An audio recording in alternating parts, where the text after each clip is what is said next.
Bueno, buenos días. Estamos muy contentos hoy porque hoy es la presentación del libro de Celos, que está a cargo de Cristina Jarque y tiene 45 autores. Estamos aquí en la casa Rizoe, en donde vamos a presentar el libro. Nos hizo favor Norma Manzano de prestarnos las instalaciones para estar aquí. De la misma manera agradecemos a Carlos Mayem que haya establecido el contacto entre el Lapsus de Toledo y Norma. Entonces vamos a comenzar. Este libro que lleva por nombre Celos es el primer libro que se realiza en el año del 2024. Es un libro que se ha ido cocinando desde el año anterior. La doctora Cristina Jarque, creadora del libro de Lapsus de Toledo, es la organizadora de todos los libros y las compilaciones de todos los libros y los eventos que se realizan. Los eventos que se realizan podemos encontrarnos en el canal de YouTube de En Zona Psique. Carlos López nos hace favor de proporcionar estos videos en el canal y podemos encontrar ahí presentaciones de libros, congresos, coloquios. De la misma manera que si quieren contactarnos para poder escribir en el libro o estar en las presentaciones, pueden contactarnos por medio de la página de Lapsus de Toledo, España, por medio de Cristina Jarque o por medio de Paula Franco, que soy yo. Y cualquiera de los miembros de aquí también que están en el libro, los coautores del libro, también pueden contactarnos. Cristina Jarque es quien pone en pie nuestro deseo para fundamentar estos libros y seguir con la transmisión del psicoanálisis. Por su deseo de transmisión de saber y de conocer es que formamos parte del grupo de LATE, Lapsus de Toledo, España, donde hay personas que amablemente comparten sus escritos por la misma razón, por la transmisión, los logos del saber. Son analistas, escritores y personas de diferentes ámbitos laborales los que dan algo de su propia clínica y experiencia desde Europa y América Latina. Este libro está a cargo, como les dije, de la doctora Cristina Jarque, quien traduce, coordina y edita los libros. Hay 44 coautores, amigos de España, México, Francia, Colombia, Argentina. De acuerdo a la diversidad de pensamientos en la coautoría del libro, esto es lo que hace que los libros se encuentren en un constante ejercicio de experiencia que se da en la clínica psicoanalítica, de cada uno de los consultorios de cada uno de nosotros y los espacios de trabajo. Considero que los libros de Lapsus de Toledo, España, son una gran fuente de conocimiento para quienes escribe, quien produce y quien los lee, quien estudia. Todos nos llenamos de aportaciones nuevas para el estudio del psicoanálisis. Esto es algo que en pocos lugares sucede, ya que la información de estos libros puede llegar a cualquier persona. No es necesario que estudie psicología o psicoanálisis, sino cualquier persona puede tener un fácil acceso a la información. En esta ocasión se eligió el tema de celos. Es un tema que a todo ser humano convoca. ¿Quién no ha sentido celos por los padres? ¿Quién no ha vivido infidelidades? ¿Quién no ha vivido celos fraternales, falsas amistades o envidias? Como sujetos estamos en un baile donde la pulsión de vida y pulsión de muerte siempre están ahí incidiendo, por lo que a cada uno le compete. También el goce siempre está pidiendo más, lo cual se convierte en un mortífero y feroz. Cualquiera que sea el caso en donde los celos se desplieguen, la subjetividad humana nacen en relación a otro, a los vínculos que se establecen. El consultorio o lugares de trabajo es donde se despliega este fenómeno tan particular de lo humano. A lo largo de la historia también lo hemos vivido con la literatura, con autores como Goethe, Molière, Stendhal, Shakespeare, Proust. De la misma manera que en el cine hemos visto en las pantallas el despliegue de emociones que se desprende de los celos. Hitchcock en Rebeca, Enigma, Bergman, Sonata de Otoño, en películas como Celos de Vicente Aranda y por supuesto el de Buñuel. En fin, hay muchos lugares discursivos donde se ha trabajado los celos. El caso es que el psicoanálisis, desde la obra de Freud y Lacan, el tema se ha trabajado poco. No es muy común que se trabaje sobre los celos, así que este será el escenario para ver diferencias entre el amor, los celos, la envidia, entre odio, ira y las pasiones que nos habitan el alma. Se trabajarán los conceptos de psicoanálisis que están relacionados al tema de celos, como son la fantasía, la necesidad, el anhelo, lo imaginario, las pulsiones, el fantasma, lo inconsciente. Así que disfruten de este cruce y discursión de conocimientos donde ustedes también pueden o bien crear o bien hacer una obra de arte con estos textos. En este libro, pues como ya les mencioné, 45 coautores, de los cuales hoy vamos a presentar 9 personas que estamos participando en este libro. Y en esta ocasión, Norma Manzano nos va a hacer el favor de leer un texto de Cristina Jarque. El texto está titulado Las grietas de la traición. Gracias. Pues bueno, es un honor leer el texto de Cristina Jarque. Para mí, muchas gracias por permitirme hacerlo. Y es un texto muy bonito, ahorita lo van a escuchar, enamórense de él. Las grietas de la traición, Cristina Jarque. Casi todos los asesinatos tienen que ver con el amor. Holger, amor para adultos. Para reflexionar en torno a los celos, voy a basarme en la historia de Amor para adultos, película danesa de 2022 dirigida por Bárbara Topsøe-Rothenborg. Casi todos los asesinatos tienen que ver con el amor, dice Holger a su hija el día de la boda de esta. Holger es un policía que tuvo a su cargo la investigación de un asesinato que nunca se logró resolver. Resulta que una mujer salió a correr y fue atropellada. Cuando Holger interroga a los vecinos de la mujer asesinada, se encuentra con un matrimonio constituido por Christian y Leonora. Christian es un empresario de éxito y Leonora pudo ser violinista de éxito, pero dejó su carrera para cuidar de su hijo enfermo, Johann. Actualmente Johann tiene 18 años y ya está recuperado. No obstante, Holger sospecha de Christian y Leonora, pero nunca puede probarlo. Las sospechas de Holger son ciertas, pues Christian tiene una amante, una mujer llamada Xenia, la arquitecta de su actual proyecto de trabajo. Hay una escena que es crucial para comprender lo que se juega entre las dos mujeres rivales. Hay una fiesta donde se está celebrando el nuevo proyecto de la empresa. Christian y Xenia desaparecen sigilosamente, aprovechando la algarabía, y suben al despacho. Leonora los sigue sigilosamente. Se quita los zapatos para no hacer ruido. Se acerca al despacho y observa la escena. Allí está su marido haciendo el amor a Xenia. La posición favorece el encuentro de las miradas entre estas dos mujeres, ya que Xenia está de espaldas a Christian. Sus manos se apoyan en el escritorio del despacho y Christian tiene los ojos cerrados, ajeno a la mirada de las mujeres. Xenia abre los ojos y mira el rostro desencajado de Leonora. Xenia sabe que ella lo sabe. Leonora sabe que Xenia sabe que ella lo sabe. Christian es el único ajeno. El único que no sabe nada del sentimiento que surge entre las dos mujeres, el odio, esa pasión que les envenena el alma, enfrentadas una a la otra, en ese juego de miradas. ¿Qué dice la amante en esa mirada? Para decir, tú eres la esposa, pero él es mío. ¿Qué dice la esposa? Parece decir, sobre mi cadáver. Creo que esta es la escena más importante de toda la película, pues nos pone en contacto con la rivalidad entre sujetos que no están dispuestos a ceder y que llegarán a las últimas consecuencias con tal de ganar. Leonora es una Medea de hoy, ese tipo de mujeres que sienten que han sacrificado todo por una persona o por una causa, y si se sienten traicionadas, son capaces de cometer actos inimaginables, con tal de saciar su sed de venganza. A Medea le ocurrió cuando Jason se enamoró de otra mujer y le pidió el divorcio. ¿Qué hizo Medea? Asesinó a sus hijos y a la amante. ¿Por qué lo hizo? Porque quería quitarle a Jason todo aquello que él más amaba. Matarlo a él no era suficiente, había que hacerlo sufrir. En palabras de Lacan, quitarle todo el falo. Pensándolo con la cabeza fría, el acto de Medea nos da escalofríos. Pero en palabras de Lacan, es el acto de una verdadera mujer, en el sentido en el que es un sujeto que prioriza su ser mujer por encima de cualquier otra cosa, incluso la maternidad.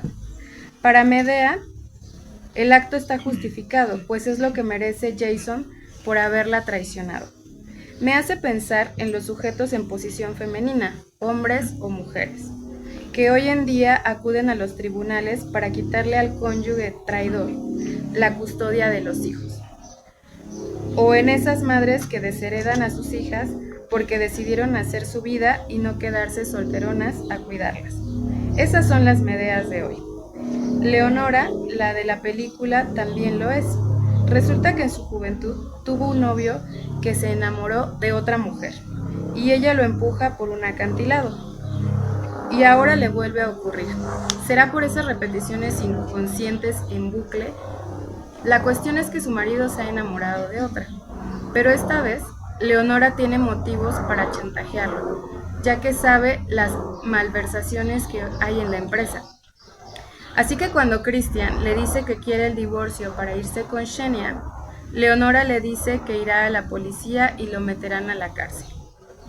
A ver si le dura el amor cuando tenga que ir a visitarte en prisión, le dice burlona. Christian está desesperado. La desesperación es mala consejera. Cuando un sujeto se siente atrapado, reacciona. La desesperación puede llevar a cometer crímenes atroces. En este caso, Christian atropella a una mujer inocente creyendo que es su esposa. Cuando llega a casa y ve que Leonora sigue viva, la cosa se tuerce. Sobre todo porque ella se da cuenta de que él quiso matarla. Ahora, Leonora tiene dos motivos de chantaje: la malversación y el asesinato. Christian está en sus manos. Derrotado, tiene que someterse a la voluntad de ella. ¿Y qué es lo que quiere Leonora? Quiere vengarse de Xenia. Entre los dos planean el asesinato y como Christian es incapaz de llevarlo a cabo, es ella la que se encarga. Volvemos a ver aquí el juego de miradas entre las rivales, esta vez en el baño. Xenia acaba de hacer el amor con Christian y va al baño a lavarse. Cuando levanta la cabeza, mira en el espejo a Leonora. Esta vez quien tiene la mueca burlona es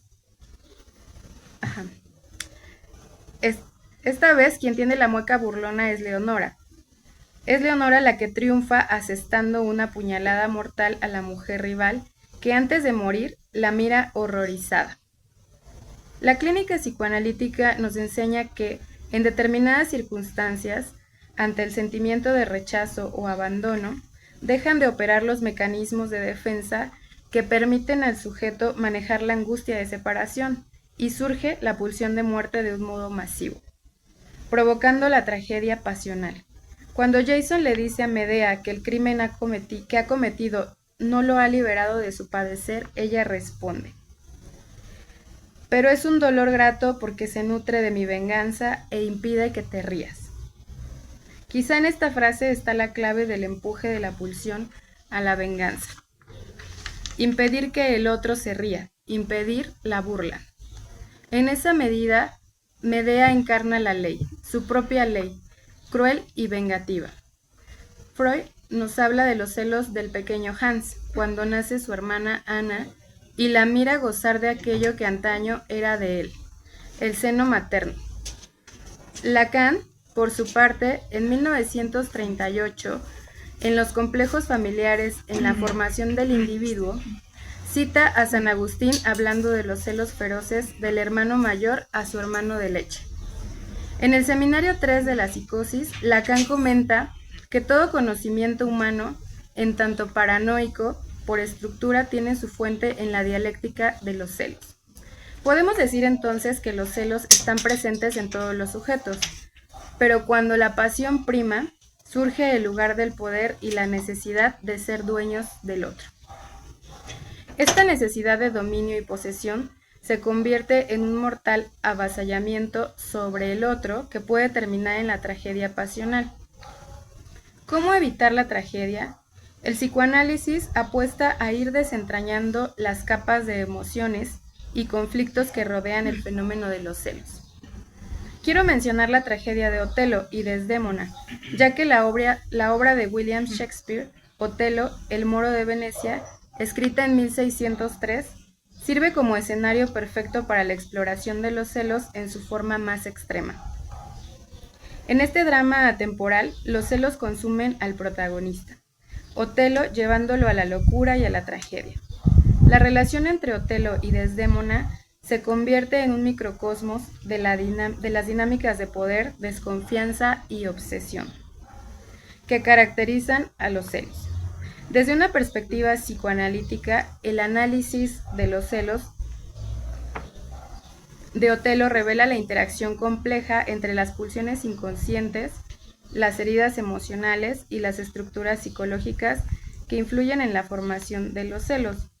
La figura de Yago, con su manipulación maestra, se convierte en un catalizador que desencadena los celos de Otelo, destacando así la fragilidad de la psique humana ante las influencias externas. Los crímenes por celos son un móvil constante en los feminicidios. El psicoanálisis intenta iluminar la sombría realidad de cómo los celos pueden desencadenar actos extremos de violencia, especialmente contra las mujeres, que encarnan por excelencia el enigma de lo femenino.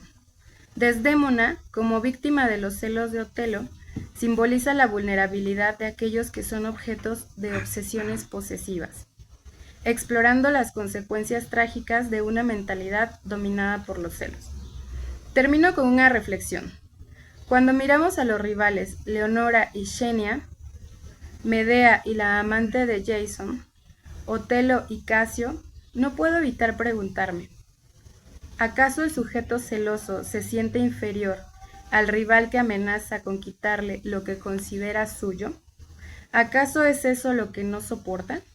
Si es así, el tratamiento psicoanalítico debería profundizar en los complejos de inferioridad, la carencia de amor propio y la inseguridad por baja autoestima. Holger, el policía que narra la historia de la película Amor para adultos, termina diciéndole a su hija que está a punto de entrar a la iglesia para contraer matrimonio. ¿Estás segura de querer casarte? Piénsalo bien.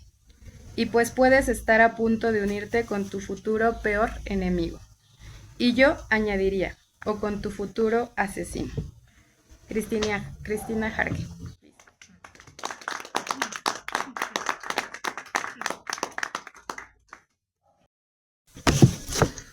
Ahora va a presentar Carlos López su texto ¿Te tengo a ti o me tengo a mí? Gracias a todos por su presencia y gracias a Carlos Mayén también por la posibilidad de estar aquí, a Rizobi. Y bueno, yo comienzo este texto diciendo: este tema nos hace preguntarnos cuestiones como ¿qué se pone en juego al sentir celos? ¿Qué manifiesta la mente ante una pérdida? Diremos que dicha pérdida está definida por un previo estado de poder, de posesión y de la seguridad de ello que implica. Los celos son motivo frecuente en consulta.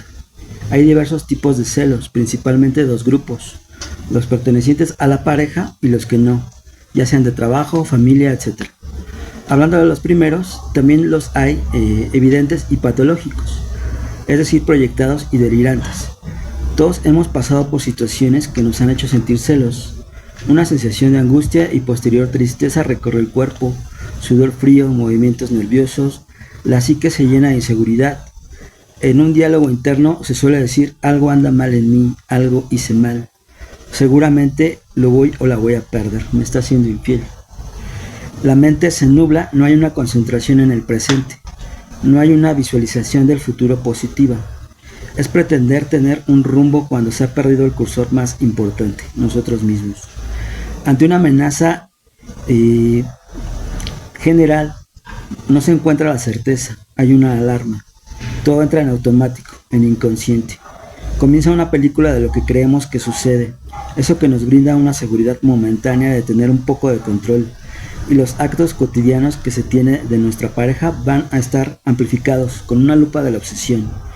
Revisar su celular o incluso observar cómo reacciona ante mensajes que le han llegado. Analizar las miradas, contar el tiempo que se ha tardado en ir y volver de un lugar, llamarle a cada momento, etc. Mucha de nuestra energía psicológica será destinada a estas labores. En resumen, no hay una tranquilidad. Hay diversas formas de ser celoso dependiendo de en qué posición tengamos ante el amor. En los enamorados se puede evidenciar palabras interesantes como Quiero ser parte de tu vida, parte de ti. Sin embargo, ante los celos como amenaza, en lo inconsciente hay un discurso de estoy perdiendo parte de mí, siento perder la vida misma. Recordemos que Freud estudió las psicopatologías, es decir, la mente en situación de enfermedad, pues es ante esta donde se muestran y se aprecian mayormente las circunstancias o mecanismos de ciertas conductas. De alguna manera, en los celos patológicos se continúan impulsos de la afectividad infantil, que en muchos casos proceden del llamado complejo de Edipo, el cual, pues como sabemos, es un sentimiento inicial del recién nacido al ser uno o al hacerse uno con la madre. Se transforma en un impulso de posesión amorosa, de creer que ser único debe estar en sus emociones de él o de ella, en sus pensamientos, proceso psíquico que influye en la configuración del destino y sus relaciones futuras. De alguna manera, los celos nos hablan de qué posición tengo en el amor del otro, de esa valoración o desvalorización que siento que muestra ese otro por mí. Para Freud, el narcisismo trata de proyección de la libido, recordando que la libido como impulso fundamental y fuerza creadora de la energía vital.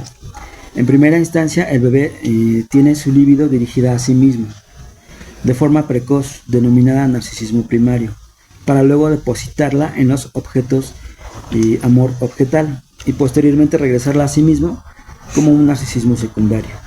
De esta manera trata de mantener la atención sobre sí, esperar constantemente la admiración del otro, necesita reconocimiento, envidia y cree ser envidiado por otras personas. Se comporta con excesiva arrogancia, resaltando virtudes propias o las inventa, haciendo parecer que es mejor en todo. Es un reclamo inconsciente de las faltantes de la infancia. Con los celos de la pareja se establece el miedo a perder el objeto de amor, miedo de perder el reflejo de sí mismo ante el espejo psicológico del otro. Si hablamos de la envidia, es en esencia retener objetos del otro. En los celos se trata de retener el vínculo al ser del otro el objeto amado, objeto erótico. Lacan analizó los celos desde lo delirante, de cierta forma del goce. El que siente celos puede estar disfrutando dicha situación. Para responder, diré que Lacan determinó que hay una cantidad de placer que al sobrepasarse se transforma en dolor, que ya llamará goce. Considero que hay un goce más allá del principio del placer, vinculado a la pulsión parcial, un goce que obliga al sujeto a intentar constantemente transgredir las prohibiciones impuestas a su disfrute, a ir más allá del principio del placer. Al darse cuenta que el sujeto solo puede soportar cierta cantidad de placer, determinó que al sobrepasarlo se produce dolor, y es que acuñó el concepto de jouissance para determinar el gozo de los celos. Jouissance significa goce o gozo, que Lacan toma en términos tanto de derechos de propiedad como de orgasmo sexual, refiriendo a lo íntimo, a lo que es nuestro, propio.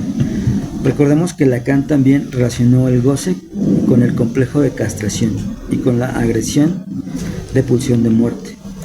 En el estadio del espejo viene a dar forma al narcisismo al sujeto, en la corroboración de un tercero que da constitución al yo, amor, admiración por la imagen de sí mismo que observa de sí. En los celos patológicos observamos a un adulto que habla desde lo infantil. Es que ya no te importo, es que ya no me miras, es que ya no me abrazas. La pareja en sí misma trata de unificarse. Lo idílico que resulta esta idea de lograr una unidad en pareja puede representar también la oportunidad de ver que en el deseo existe la falta que lo impide. Siempre deseamos, nunca estamos realmente satisfechos. La incompletud es una condición humana. Ser conscientes de nuestras limitaciones es también una valiosa fuente para valorar o resignificar lo que sí se tiene en una relación de pareja. Desde la clínica podemos observar que en los celos se aprecia una inseguridad, pero intolerable, ante la conciencia. Tiene su relación con lo inconsciente, en el sentido que al sujeto le cuesta mucho nombrarlo, es decir, nombrar la falta, la pérdida del objeto. En general, a todos nos cuesta mucho nombrar esa inseguridad que sentimos cuando atravesamos los celos. Instintivamente la psique, al no soportar esta realidad, sucumbe hacia la novedad de otra cosa, nos muestra otro tema que evade de alguna forma la no admisión de esta represión. Su presencia es sutil como un agujero, De hecho, es la personalidad la que está constituida alrededor de estos agujeros, de acuerdo a la teoría lacaniana. Como seres sociales, solemos depender de la mirada del otro, de lo que nos puede llegar a pensar sobre nosotros. Al sentir vergüenza por lo que estoy pasando o sintiendo, al ser expuesto también, la mente se hace compensaciones sobre estas inseguridades, de alguna forma para tapar el agujero, interpretar lo que está pasando o crear pensamientos esporádicos de esto es normal, seguramente es una racha, a fulanito se le va a pasar hoy, va a estar bien. Así que el otro puede ver una cara fuerte en mi persona, como si quisieran que la inseguridad no se note, como que no se vea psicológicamente. Socialmente se connota como una debilidad, como si quisiéramos mostrarnos inalterables ante ese evento. La aparente vulnerabilidad se siente como si fuéramos terriblemente susceptibles a que se pueda ser víctima de algún abuso de los demás, como si fuéramos fácil presa del mundo. En el caso del hombre se puede llegar a sentir una baja valoración en su masculinidad, como el no poder poseer el vínculo de atractivo sexual hacia la pareja. En la mujer se puede llegar a sentir que no es deseada por su pareja, como si ya no tuviera ese poder fálico. En el celoso existe una lucha interna, refiere a ¿te tengo a ti o me tengo a mí? Al tenerte, tengo un lugar proclamado en el mundo. Al no tenerte, no encuentro un vínculo a lo que me une a la vida. Es entonces el dilema que viene y transita por un tiempo. Los vínculos hacia la vida dejan de ser los mismos que eran. La conjugación de pulsión de vida y pulsión de muerte se establecen en el celoso. Negarse la posibilidad de Eros es proyectarse hacia la pulsión de Tánatos. Por eso la frase de hay amores que matan es muy significativa, pues realmente el amor nos crea o nos destruye. Y si lo superamos de alguna forma, entonces podremos decir que hemos encontrado o nos hemos encontrado a nosotros mismos. Gracias.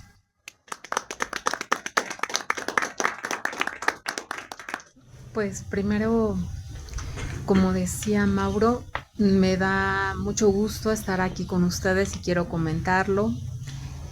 Que sea nuestro primer evento presencial, que ustedes se tomen el tiempo de venir, porque yo sé que una presentación del libro no es sencilla.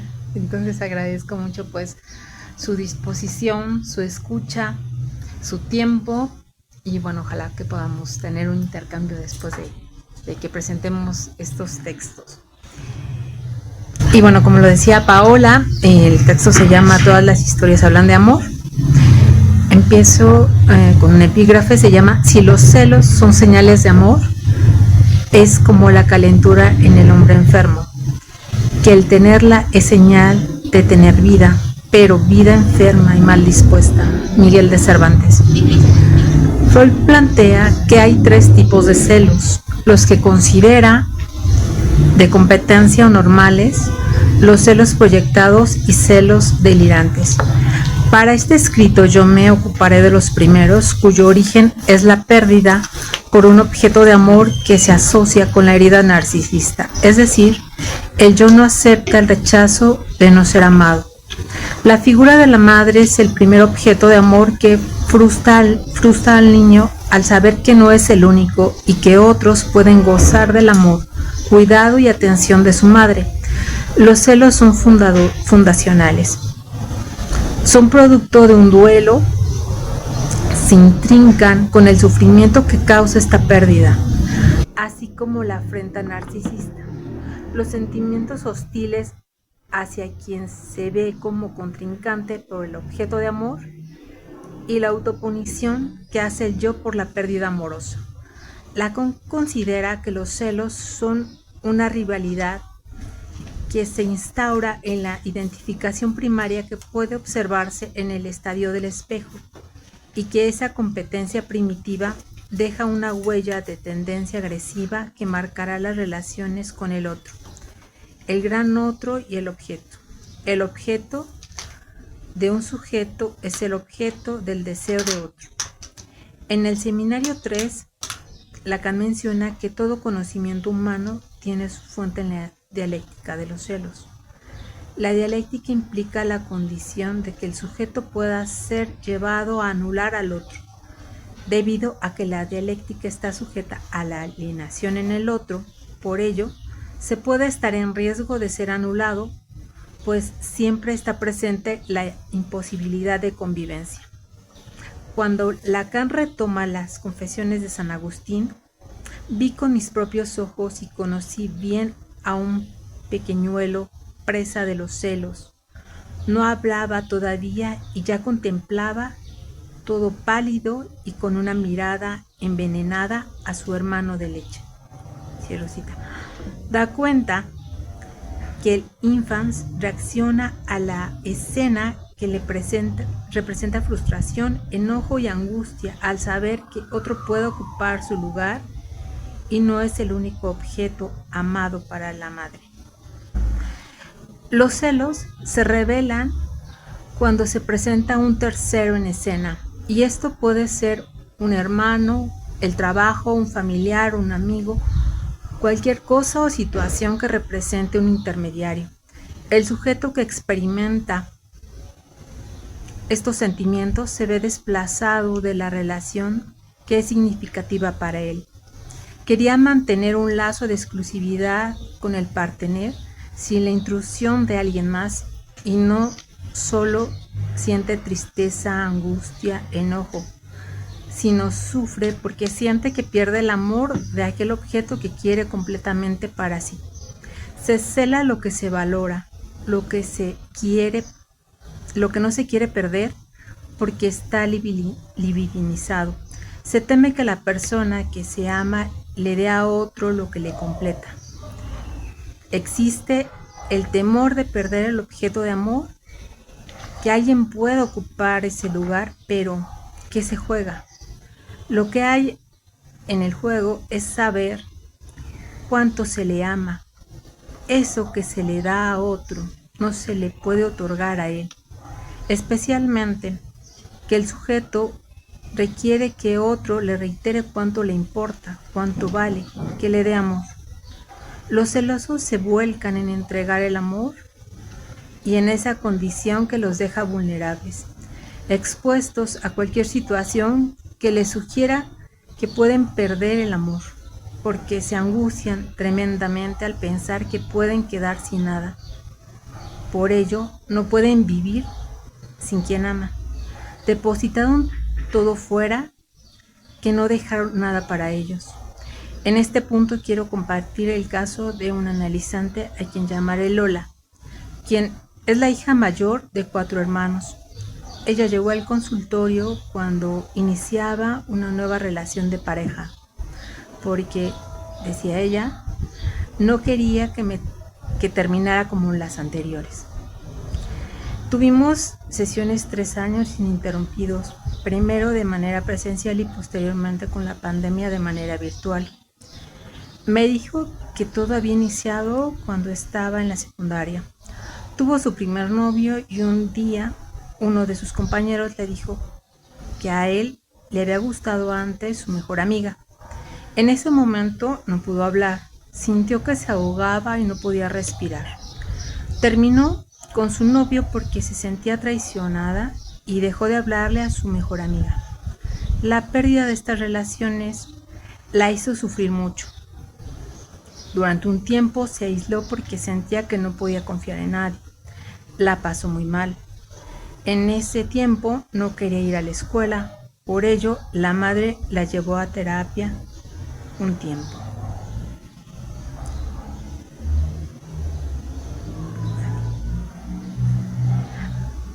Antes de salir de la secundaria tuvo otro novio, pero ahora se sentía muy celosa. No quería que él hablara con nadie o que tuviera amigas. Después de unos meses, su novio la terminó porque le dijo que no le gustaba el hecho de que no lo dejara hablar con nadie. Sintió dolor y tristeza al terminar ese noviazgo y fue por lo que después de varios años, a punto de terminar el bachillerato, decidió tener otra relación donde se enamoró como loca. Y con ello afloraron los celos. El chico la amaba, pero le pidió que cambiara su actitud. La relación duró 2 años, pero fue sumamente tormentosa para ella. Por las peleas que generaban sus celos, el miedo de que alguien pudiera quitarle a su novio, Después de un tiempo inició otra relación.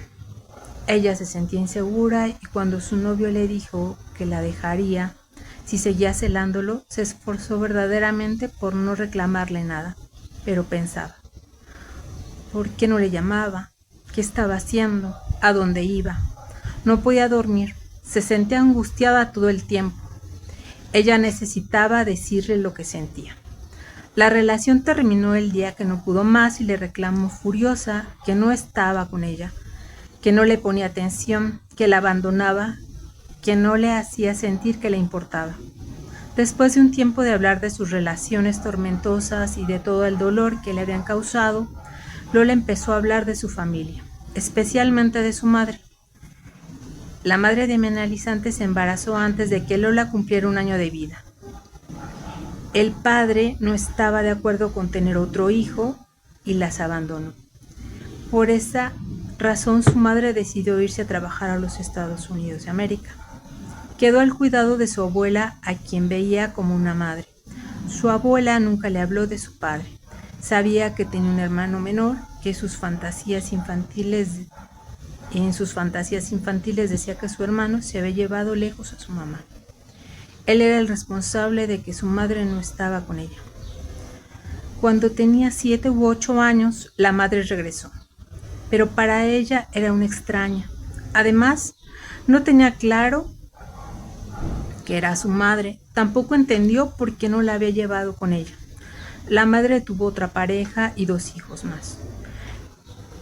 Lola vio la atención y cuidados que ella le prestaba a estos. ¿Por qué no lo hizo con ella? ¿Por qué la abandonó? Amaba a su madre y a sus hermanos, pero no podía evitar sentir celos al observar los cuidados que les prodigaba.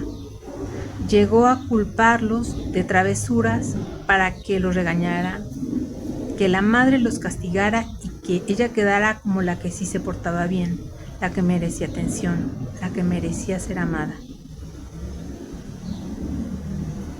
En una sesión me dijo que nunca le había podido decir a su madre todo lo que había pensado y sentido, porque tenía el temor de que al escuchar sus reclamos la abandonara nuevamente como lo había hecho con sus novios. ¿Qué le dirías?, le pregunté. Después de esa sesión, no la he vuelto a ver. Lola se encontraba en una posición infantil que remitía a la rivalidad fraterna que vivió de pequeña, consecuencia de las experiencias de abandono que vivenció por parte de su madre. Saber que su novio tuvo un interés por una amiga detonó el fantasma de abandono de la infancia. Aquello que había permanecido velado aparecía. Así, las relaciones amorosas que estableció a partir de este momento estuvieron marcadas por el temor de perder a quien amaba y por ello depositaba todo su líbido en el objeto amado. Nada de lo que hicieran sus novios le satisfacía. Cualquier situación que implicaba un tercero era motivo de sospecha. Se atormentaba pensando en que podía abandonarla. Todo el tiempo demandaba demostraciones de amor. Lo que recibió nunca le pareció suficiente y en la medida que recibía quería más del otro. Se convirtió en una demanda insaciable.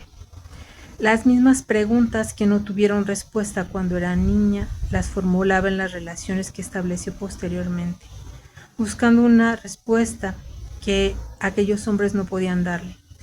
No sentía celos de la pareja, revivía los celos de no tener el amor de la madre, ese vínculo primordial.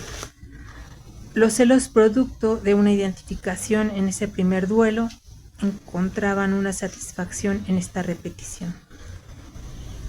Finalmente, pienso, Lola encontró ocasión de expresar el dolor, la angustia, la tristeza y el enojo que le había causado su madre al abandonarla. Entonces ella fue la que decidió marcharse. Bueno, esa fue una interpretación mía, pero también antes de que termine, quisiera pues justamente agradecer mucho a Carlos Mayén por haber organizado este espacio. Si no sería posible que estuviéramos aquí, a Norma, que generosamente nos ofrece, a Risobi, que también, bueno, pues son, supongo, una gran cantidad de compañeros que están aquí trabajando. Y bueno, pues muchas gracias. A continuación va a presentar Jessica Baza, Tu mirada ya no es mía. ¿Qué tal? Pues es un gusto compartir con ustedes, conocer a los colegas que nos hemos visto y escuchado solo a través de pantallas en muchas ocasiones y leído, por supuesto, en alguno de los textos que hemos tenido la fortuna de compartir como coautores. Mi texto se titula Tu mirada ya no es mía. Inicio con un epígrafe. Los celos por los ojos me han venido, pero por las espaldas la ausencia y lo que no se ve no se resiste. Es un fragmento del poema Circe que de hombre en piedra me transforma de Lope de Vega. Porque ella solo lo ve a él, enunciaba aquella analizante con un tono de reproche, refiriéndose a aquel hermano que tenía poco de haber nacido. Me da coraje que me dé coraje, me hierve la sangre de pensar que todo lo dedican a él y me siento chinche por estar diciendo esto. Con este fragmento es de resaltar que el término celos, desde su origen etimológico, deriva del griego sein, que significa hervir, y del latín celus, como ardor. Tan atinada la belleza de la descripción que utilizó aquella adolescente para expresar su sentir ante lo que estaba viviendo. Celos fraternales era lo que acontecía en esta jovencita ante la llegada de un hermano a su núcleo familiar, ese en donde por 13 años estuvo destinado en atenciones para ella, y que, desde su arribo, solo traía la atención y la mirada de todos los familiares, aunque el de mayor peso y de quien más lo resentía era de su madre. Lo que demuestra la clínica de los celos básicamente es que aquel que se siente celoso siempre anda en pesquisa, resulta en probar si tiene aún un lugar en el otro. En este texto se abordará desde lo que plantea el psicoanálisis en referencia a los celos, dando lugar a situar algunos planteamientos de Freud, Lacan y Melanie Klein, para ubicar aquel trabajo psíquico que es atravesado por el sujeto y resulta ser de una estructura fundamental, allí donde las relaciones humanas hacen lazo, en el momento en el que el deseo y el goce se vinculan, el cual se va tejiendo entre padres, hijos, hermanos, parejas, los iguales en el colegio, los amigos. Cualquiera que sea la relación, se encuentra atravesada por la fragilidad que genera no ser mirado por el otro. Sentir que esa mirada ha volcado en otro sujeto crea angustia, enojo, envidia, tristeza, culpa, así como otros sentimientos que toman de la mano a los celos.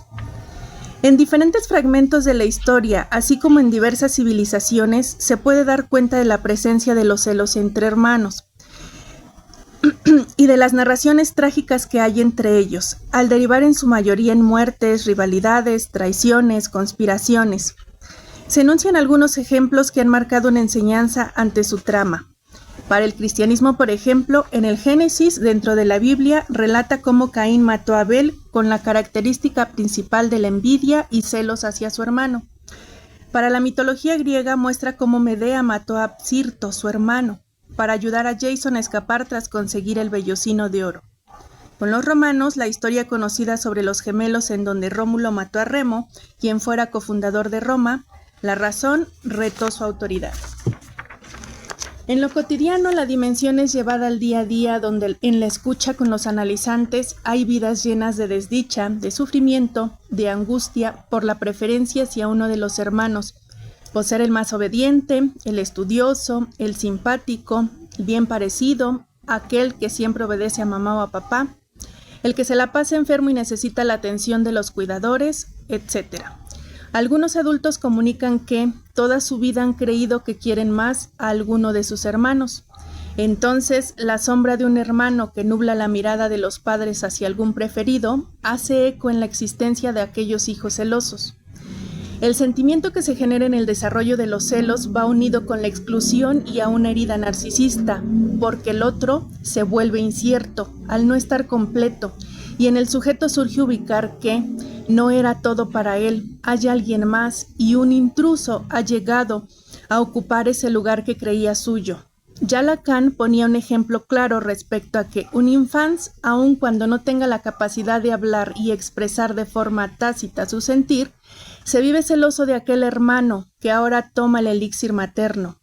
ilustrando así la escena de San Agustín, uno de los cuatro más importantes padres de la Iglesia Latina, en su libro Confesiones, titulado Agustín confiesa los pecados de la infancia, en donde relataba, abro cita, vi con mis propios ojos y conocí bien a un pequeñuelo presa de los celos. No hablaba todavía y ya contemplaba, todo pálido y con una mirada envenenada, a su hermano de leche. Cierro cita.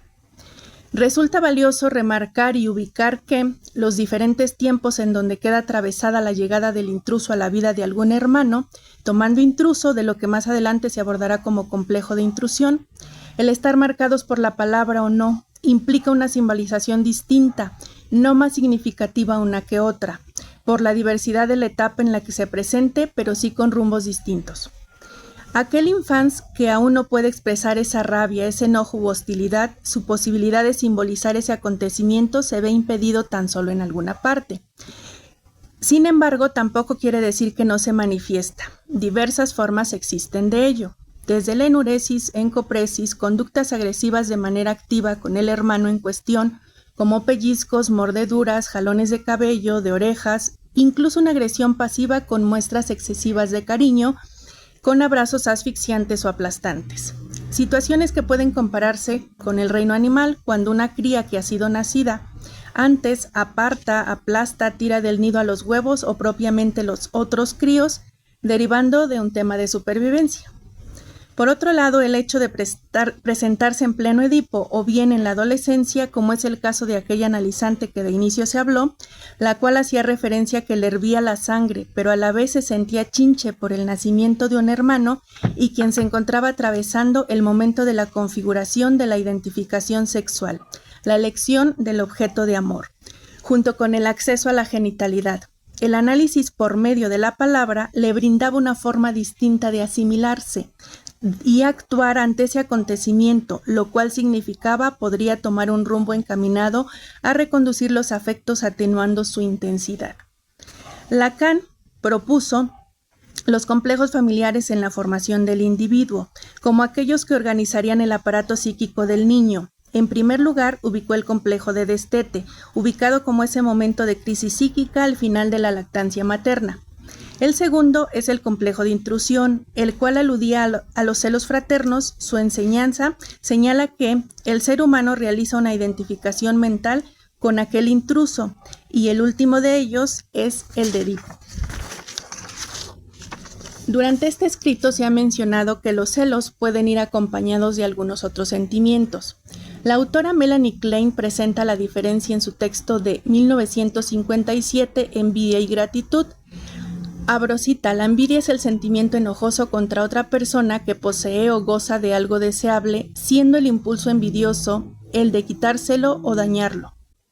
Además, la envidia implica la relación del sujeto con una sola persona y se remonta a la relación más temprana y exclusiva con la madre.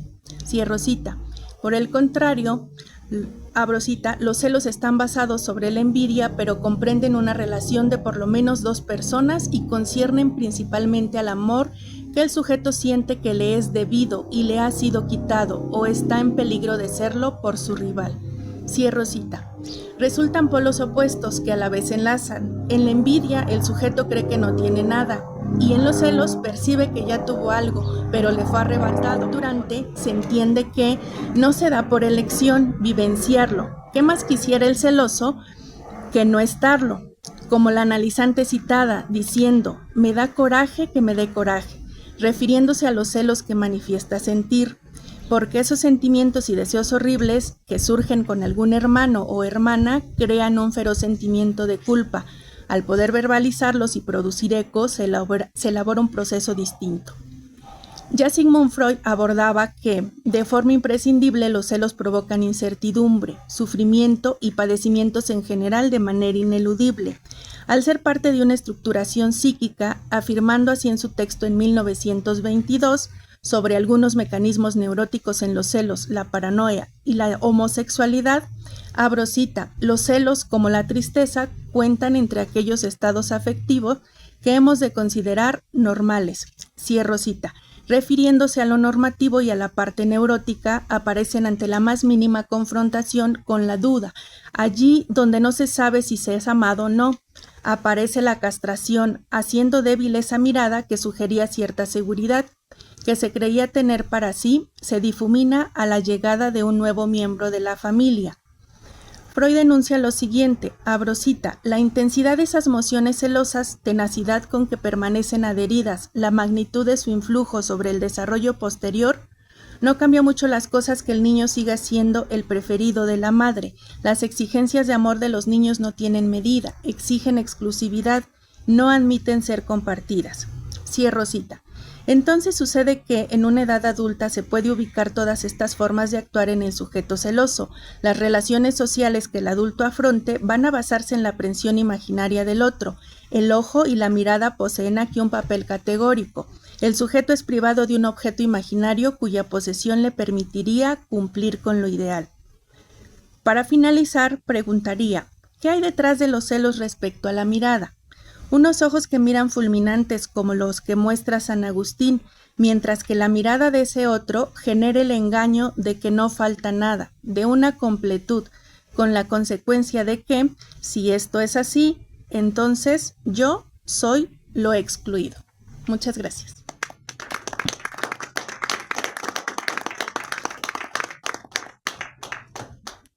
A continuación va a presentar su texto Raquel Núñez, Las voces de la violencia feminicida. Muchas gracias. Bienvenidas, bienvenidos, bienvenides. Me da mucho gusto encontrarles hoy. Ay, no, lo pongo un poquito más para acá. Pues sí, también, igual que Mauro y Daniel, creo que estamos muy contentos por la presentación hoy del libro, que es posible podernos encontrar aquí. Yo tengo este acercamiento con la violencia feminicida desde un trabajo de grado que estoy realizando sobre los testimonios de mujeres sobrevivientes de tentativa de feminicidio. Entonces por ahí mi acercamiento, ¿no?, con el psicoanálisis y pues esta reflexión que hago en este texto, que también me gustaría compartirles, y cuáles son como todas las posibilidades, ¿no?, que hay al interior, sociales, culturales, políticas, económicas, ¿no?, que tiene como tal la tentativa de feminicidio, el feminicidio como tal, y pues la parte de la violencia escalada, ¿no? No sé si ustedes conocen el violentómetro, que hay esta posibilidad del Instituto Politécnico Nacional que lo crea para poder medir la violencia, ¿no? Entonces, cómo es que se va escalonando, y cada parte pues que empieza como con las amenazas, los insultos, después ya la violencia física, ¿no?, los golpes, y pues que desafortunadamente pues termina con la muerte o con el feminicidio. Entonces este texto que yo titulé Las voces de la violencia feminicida, pues retoma estos testimonios de mujeres, algunos son de estas mujeres y otros son de familiares que tuvieron o que estuvieron en presencia con ellas, ¿no? Comienzo con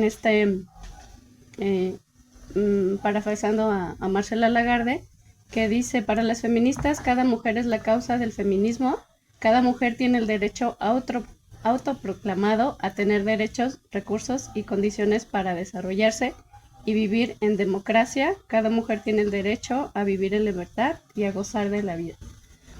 El primer testimonio es de Seymar. Dice: Jorge estuvo sentado en la sala de mi casa, comió con nosotros, nos reunimos juntos y asesinó lo que más queríamos. 9 de agosto del 2017. Ese día se iba a celebrar la boda. La boda estaba prácticamente armada y lo que faltaba era la novia. Estaba muerta, dijo Sandra, hermana de Seymar. Fernanda es otro testimonio también. La extraño mucho, la quiero, quisiera dar mi vida por la de ella, estoy muerta en vida. Cuando mataron a Fer, me mataron a mí. Mi hija fue asesinada brutalmente, golpeada, colgada, y después muerta, le cortaron sus venas. Narró con mucho dolor Magdalena, mamá de Fernanda. Ashley, quiero justicia para mi hija, porque ella ya no está conmigo.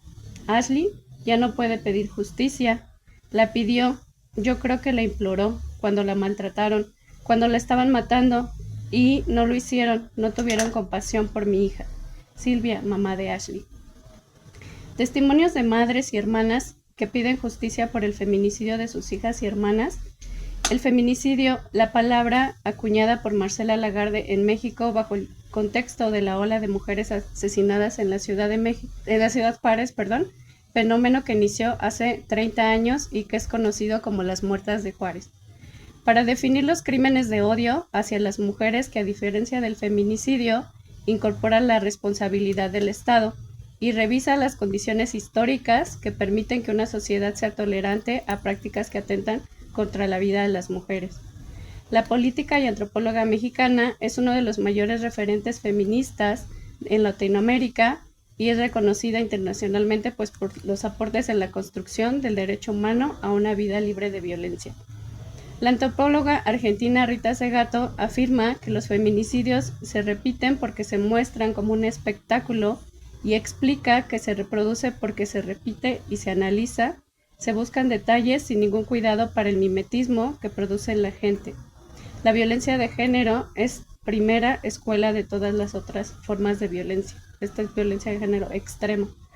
Retomando una de las problemáticas vinculadas con la violencia de género contra las mujeres, los celos son uno de los principales detonantes de un feminicida para acabar con la vida de su pareja o expareja. Los celos son una emoción que ha sido objeto de estudio y análisis de diversas disciplinas, incluyendo el psicoanálisis. Esta emoción se caracteriza por la inseguridad, el miedo a perder a la persona amada, la desconfianza y la sospecha constante en el contexto de las relaciones de pareja. Los celos pueden tener consecuencias devastadoras, llegando incluso al extremo del feminicidio. El feminicidio es uno de los problemas sociales alarmantes que ha cobrado la vida de numerosas mujeres en todo el mundo. En muchos casos, los celos excesivos y el control sobre la pareja han sido factores determinantes en estos crímenes atroces. Desde la perspectiva psicoanalítica, los celos son una manifestación de lucha interna del individuo por mantener el equilibrio emocional y preservar su identidad. Sigmund Freud, el padre del psicoanálisis, señaló que los celos son una combinación de amor y odio hacia las personas, hacia la persona amada. Esta ambivalencia emocional conlleva sentimientos de posesión y control, así como un miedo irracional a perder a la pareja. En el caso de los feminicidios, esta ambivalencia se manifiesta de manera extrema, llevando al agresor a cometer el asesinato como forma de poseer a la mujer y controlar su vida de manera definitiva. El psicoanálisis también ha destacado la importancia de la envidia en la génesis de los celos. La envidia se manifiesta como la sensación de la inferioridad y el deseo de poseer lo que el otro tiene. En el contexto de la pareja, la envidia puede surgir al compararse con otras relaciones pasadas o actuales de la pareja, así como otras figuras de autoridad en la vida de ambos. Esta envidia puede desencadenar conductas obsesivas y controladoras que en casos extremos pueden desembocar en feminicidio. Además, el psicoanálisis resalta la importancia de la infancia en la formación de los celos. Experiencias tempranas de abandono, negligencia o maltrato pueden dejar huellas emocionales en el individuo, generando inseguridad y desconfianza en las relaciones interpersonales. Estas heridas emocionales pueden ser activadas por situaciones de la relación de pareja, exacerbando los celos y llevando a conductas violentas. El psicoanálisis ofrece una profunda y compleja visión de los celos, identificándolos como una manifestación de conflictos internos, heridas emocionales, mecanismos de defensa del individuo. En el caso del feminicidio, los celos desempeñan un papel necesario y crucial en la motivación y justificación de estos crímenes, siendo necesario abordar esta problemática desde una perspectiva psicoanalítica para comprender, prevenir su ocurrencia. Solo a través de un trabajo terapéutico profundo y una intervención social integral se podrá hacer frente a esta problemática y a proteger la vida de las mujeres. Testimonios de feminicidio, propuesta del mismo feminismo, abordaje de los celos desde el psicoanálisis. Mi hermana fue víctima de feminicidio. Su pareja la asesinó por el simple hecho de ser mujer. Este doloroso evento me hizo darme cuenta de la importancia del feminismo en la lucha por la igualdad de género y la protección de la vida de las mujeres. El feminicidio es una clara manifestación del patriarcado y la violencia machista que aún perpetúa en nuestra sociedad. Ana, de 30 años. Perdí a mi mejor amiga a manos de su esposo, quien la asesinó en un ataque de celos y control. Su muerte me llevó a involucrarme activamente en movimientos feministas y a luchar por el fin de la violencia de género. El feminicidio es el trágico resultado de la desigualdad y el machismo que el feminismo busca erradicar. Carla, de 25 años. El feminicidio de mi vecina me impactó profundamente, pues era una mujer joven y trabajadora, que fue asesinada por su pareja. Este suceso me hizo comprender la urgencia de promover el feminismo como un movimiento que lucha por la justicia y la protección de las mujeres. El feminicidio es una muestra clara de la opresión de género que enfrentamos en la sociedad. Luisa, 35 años. Mi sobrina fue víctima de feminicidio. Su asesino no soportó que ella tuviera independencia y libertad. Este terrible evento me hizo reflexionar sobre la importancia del feminismo en la lucha contra la violencia de género y la garantía de los derechos de las mujeres. El feminicidio es un símbolo de la desigualdad y opresión que el feminismo busca cambiar. María, 40 años. Desde el feminismo se propone abordar los celos desde el psicoanálisis, explorando las raíces culturales y sociales de la construcción de la feminidad y la masculinidad, así como las dinámicas de poder y la desigualdad de género que pueden influir en la experiencia de los celos. Se busca cuestionar las normas de género que pueden perpetuar estas actitudes de posesión y de control en las relaciones, así como fomentar la autonomía y la igualdad en el ámbito afectivo. Además, se propone analizar los celos desde una perspectiva racional, teniendo en cuenta las dinámicas de poder y desigualdad presentes en las relaciones de pareja y cómo éstas pueden influir en la experiencia de los celos. Asimismo, se busca fomentar la reflexión sobre las creencias y expectativas de género que puedan influir en la forma en que se experimentan y se expresan los celos, así como promover la empatía, el diálogo abierto en las relaciones para abordar de manera constructiva los sentimientos de inseguridad y posesión. En resumen, desde el feminismo se propone abordar los celos desde el psicoanálisis también, tomando en cuenta estas dinámicas de poder, desigualdad de género, con el objetivo de promover unas relaciones más igualitarias, horizontales y saludables. Muchas gracias.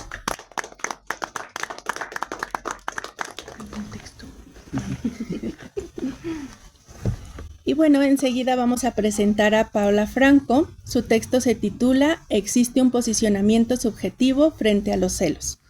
Bueno, los celos son parte de los afectos, de las aficiones, de las afecciones que tenemos como parte de la condición humana. Un fragmento de la subjetividad que nos rige. Son las pasiones del alma. Nos habitan a todos en diferentes medidas. Claro está que en algunos casos los celos colocan a las personas en medio de un goce mortífero. Hace algunos días encontré una frase anónima en Facebook que decía: los celos profesionales sí existen, el no caer bien sin razón sí existe, el que te consideren competencia y quieran imposibilitarte todo sí existe, la gente mala existe. Freud fue uno de los primeros que pensó en la pasión de destrucción. Es una fuerza considerada de la misma fuerza que la pasión de amar. Por eso Freud habló del malestar en la cultura, sobre estas fuerzas pulsionales que son homostésicamente pulsando por salir a cada paso. Los celos están en personas que se dejan llevar por la pasión, la ira, la traición, la envidia, el rencor, el desprecio, estrés, angustia. Parafraseando, los celos se dejan llevar por la pulsión, por el ello. Pero como sucede en el psicoanálisis, no hay pasión sin amor, sin su contrario. Sin embargo, los celos van de la mano de la posesión. Como sabemos, los celos son infantiles, porque hoy los niños aman y mañana odian, cuando se les engaña o cuando no se les da lo que se les prometió. No hay una temporalidad como en el inconsciente. En la vida cotidiana hay una temporalidad como tal, existe un espacio y un tiempo. Sin embargo, la lógica de esta categoría es la diferencia que nos habita como sujetos, en la forma en cómo estamos sujetados en tiempo y espacio. Es la particularidad de la historia en la que vivimos, en la que vamos siendo cada día, deconstruyéndonos. Al menos eso es lo que el análisis pretende hacer. Por estas razones recordemos que las pulsiones, las cuales podemos estudiar el fenómeno de los celos, son la pulsión de curiosidad, la pulsión de agresión, la pulsión de vida. Los celos están ahí en estas tres pulsiones, haciendo de la angustia su principal medio de contacto con el otro. La angustia que genera el no saber del otro, el no saber si ya no me quiere, si quiere a otra o si su objeto divinizado ha cambiado. De esta misma forma pensamos en el trabajo, me van a correr, en los grupos de los cuales somos parte, ya no nos van a elegir. Son preguntas que nos vamos haciendo a lo largo del tiempo. Lo curioso es que cuando se habla del bullying, los personajes que participan son el agresor, la víctima y el espectador. En el caso de los celos, es el celoso, el celado y el tercero en discordia. En ambos casos se habla de la mirada, el deseo sádico y el masoquista. Y es que el hecho de ser querido por alguien, sea la madre, el padre o algún familiar cercano, ¿qué implica? ¿Me quieren aún? ¿Qué me quieren? Sea el caso de Freud en Pegan a un niño en el texto de 1919, los enunciados de fantasía son de paliza.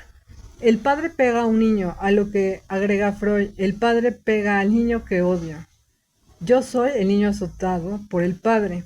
El padre no ama a ese otro niño, me ama solo a mí.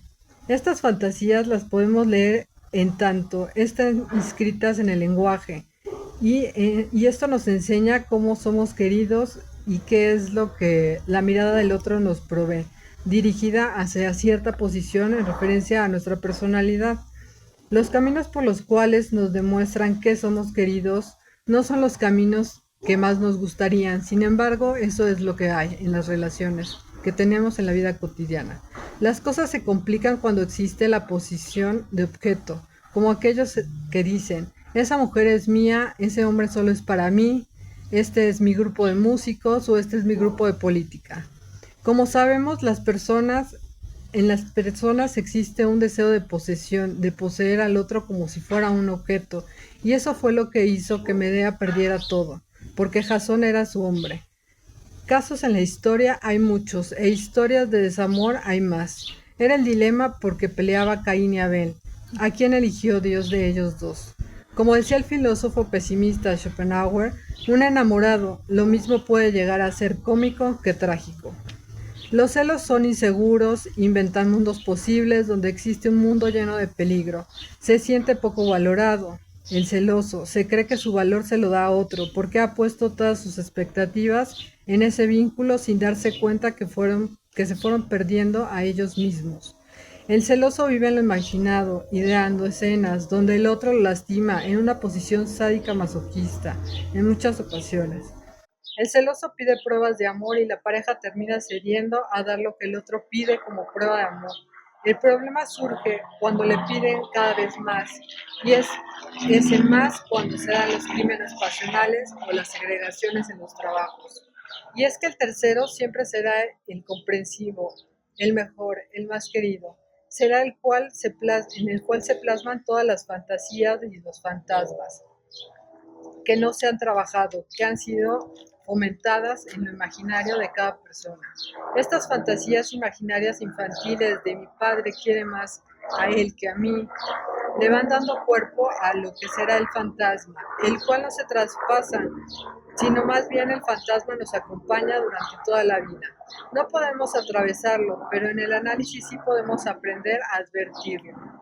No del todo, pero sí sabemos que está ahí, postrado en tal situación, en tal vínculo, en una persona, en una acción. Porque el celoso, en este caso, va acompañado de fantasmas, son parte de la vida anímica.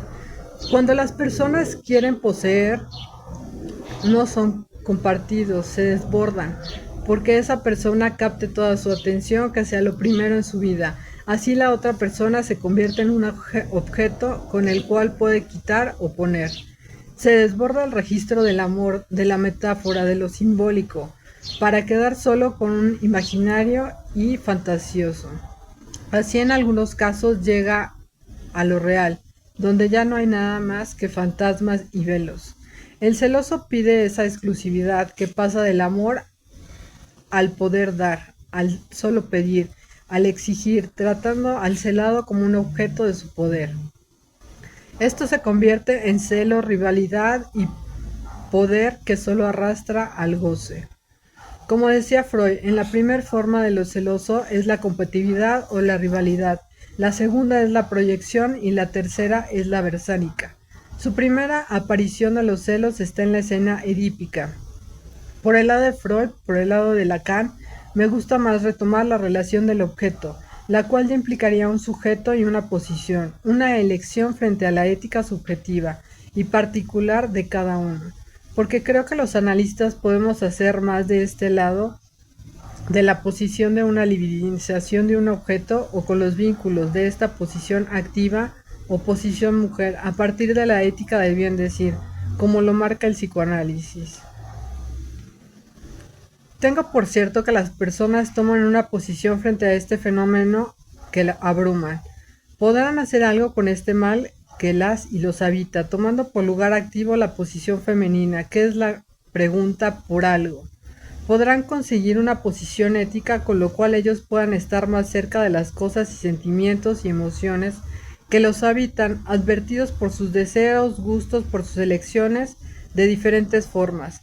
Los caminos que las obras de la literatura han tomado son trágicos para mostrarnos cómo los celosos, las personas son capaces de todo en estos arranques que tienen, los arranques llevados por las pulsiones, estos arranques mortíferos.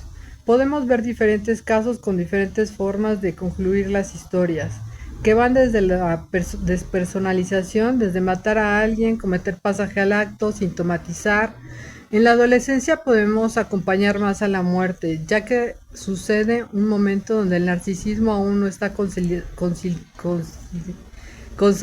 al 100%.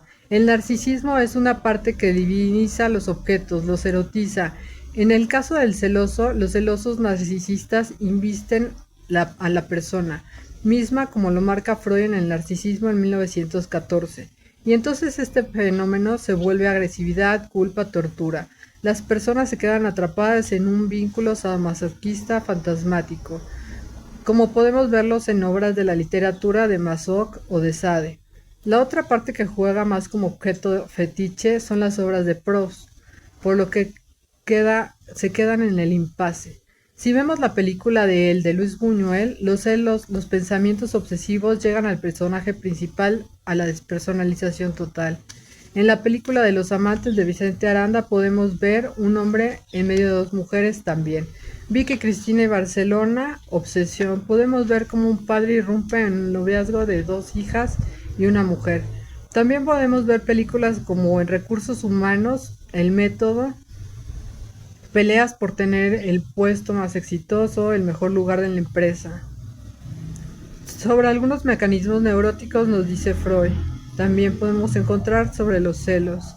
Los celos están en todos lados. Los celos están formados a lo largo de la vida de fijaciones, de lo inconsciente, a objetos sexuales determinados. El fantasma de los celos está yo, tú y el otro. Es la fantasía de ser tres. Casos fetiches de la imagen, la voz, la mirada, los objetos, el cuerpo mismo de uno, de los otros, de nosotros y vestidos. Por eso se da continuidad en la vida Cortes a estos objetos, a estos fenómenos de los celos. El análisis lo que hace es cortar sincrónicamente en el lenguaje lo diacrónico que ha planteado, fijando ahí, dándole un lugar para eso, cómo hacerlo, dependiendo de la decisión de cada uno. Es muy importante que se tome una posición subjetiva en análisis. Esto también se puede ver en los celos proyectados, en la rivalidad, cuando se nombra y se cuestionan varios personajes de la Biblia. ¿Por qué a mí? Cuando se cuestionan es cuando incluyen al otro. ¿Por qué a mí y no al otro? Ahí es donde aparece el semejante que siente envidia y que se siente elegido y que tiene celos del otro, sea cual sea el caso. Estos enunciados hay que aprenderlos a leer como analistas e incluso como analizantes. Es sorprendente lo que el psicoanálisis enseña por medio del lenguaje, de lo inconsciente, algo de lo que somos, sujetos sujetados, reacciones de cómo nos comportamos en estas afecciones que en algún momento recaen en el cuerpo, pero así como pero así como nos las muestran a través de la experiencia analítica, podemos aprender a detectarla, a ver cómo es que vamos una vez más por el mismo camino a la destrucción, a gozar estos enunciados que a primera vista parecen sin lógica, donde aparece el inconsciente y podemos ver cómo es que se colocan las personas frente a su malestar, frente a su deseo y frente a su actuar. Gracias.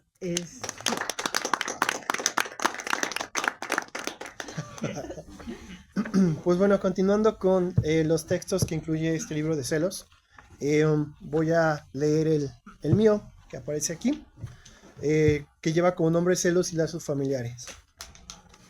Hablar de la familia es hablar de aquella primera forma de organización social, y su existencia ha sido comprobada en cada país y en cada época con evidencia histórica. Por lo tanto, es una categoría universal. A menudo se la define como la unidad básica de la sociedad, y está claro que sin su existencia la vida no sería posible. Por lo tanto, es necesario prestar especial atención a esto, porque ahora estos núcleos han asumido muchas funciones y formas.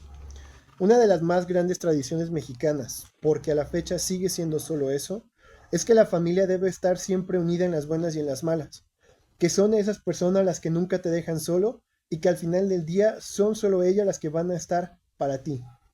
Si bien sabemos que la familia es parte fundamental del desarrollo de la persona, no solamente por ser el primer contacto hacia una sociedad, sino que es parte también del desarrollo de la personalidad, estas afirmaciones están quedando obsoletas.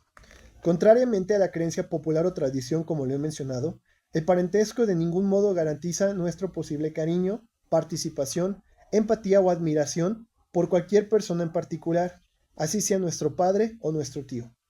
Cuando hablamos de familia nuclear, padres e hijos, o familia extensa, mencionando abuelos, tíos, primos, suegros, etc., hablamos de un grupo, pero no nos gusta pertenecer a un grupo. Tampoco somos iguales. Al igual que entre nosotros, no nos relacionamos bien con todos los participantes ni con los mismos temas. Es aquí donde planteo lo siguiente. ¿Qué pasa cuando un sujeto no siente ningún tipo de apego hacia las personas que se supone debería tenerlos? Cuando la persona se ve obligada a fingir cierta comodidad o cierto tipo de estima hacia esos miembros de la familia, ¿en qué momento el sujeto debe aprender a soltar esos lazos de los cuales se aferra solo por tradición? Y más aún, ¿cómo enfrentar a una familia a la cual no está acostumbrada a tener este tipo de cortes y tachar de insensible a ese miembro? En nuestra sociedad actual, son muchas las formas de familia fallida que podemos abordar. Sin embargo, estoy convencido que hablar de un nulo apego a la familia no es un significante de familia fallida como podría llegar a considerarse. Algunos familiares tienen un fuerte apego entre sí y es normal provocar celos en los familiares.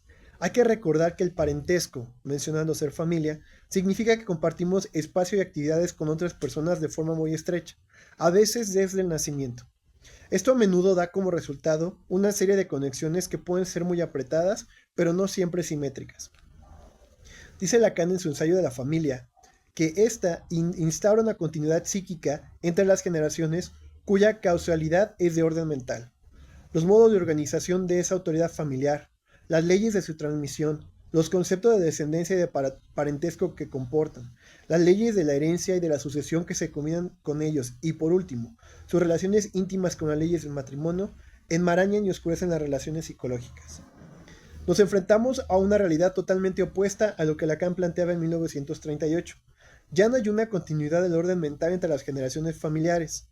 Experimentamos cada día esta ruptura violenta de las conexiones que está ligada la gran parte de las veces a la pérdida de las cabezas de familia.